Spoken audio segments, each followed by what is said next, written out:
This portion of 17 News is brought to you by Adventist Health, who believes that this community was made for more. KGET and Adventist Health want to honor those who make Kern County a better place in which to live. And here's a case in point, a little girl who got to be a princess for a day, complete with carriage, crown, and adoring subjects. May we present to you, courtesy of the Make-A-Wish Foundation, Her Highness Princess Mia. Here's 17's Robert Price. The Wish Kid is supposed to be the one who comes away from her special day full of joy and fulfillment, satisfaction and triumph.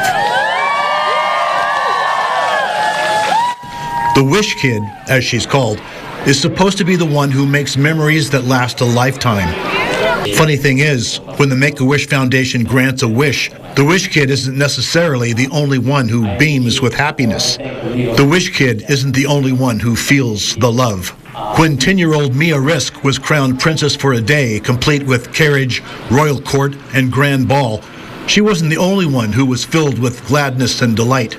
The Wishmakers were too. Even though it brings a lot of joy to Mia, it brings joy to every one of us. Mia's father, Megwood Risk, said the guests couldn't help but share Mia's joy. Everybody becomes just taken over by her laugh and her happiness and becomes happy themselves. And I think that's the whole point. Of course, the only one who really mattered was Mia, who didn't allow her degenerative brain disorder to get in the way of her dream celebration Saturday at Rio Bravo Country Club. She's totally in the stars right now. The afternoon's festivities started with a lengthy procession of exuberant subjects. Kern County firefighters, the Kern County Sheriff's Mounted Posse, the Actus Junior High Marching Band, the Highland High School football team, the Highland Cheer Squad, and theater students from Liberty High School. It's a magical moment, really. Then came Mia, chauffeured with her family in an ornate white carriage that would have made Cinderella green with envy. Mia was a quick study when it came to the royal wave. Neighbors cheered and fired off confetti. The event was the work of the Make-A-Wish Central Coast and Southern Central Valley branch, along with volunteers and representatives of California Resources Corporation.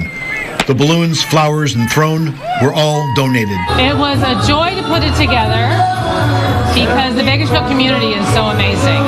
Reinforces your faith in humanity. Oh my gosh, yeah. I mean, and to be honest, it wasn't hard. No. The regional Make-A-Wish branch expects to grant 120 wishes this year to children with life-threatening illnesses, of which about 40 will be in Kern County.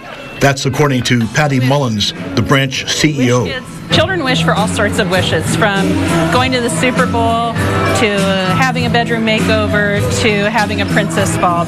Mia's wish came about after she was diagnosed with Alexander disease, a degenerative neurological disorder that has necessitated a wheelchair. Ava Jones, a Liberty High junior, said there was a life lesson here.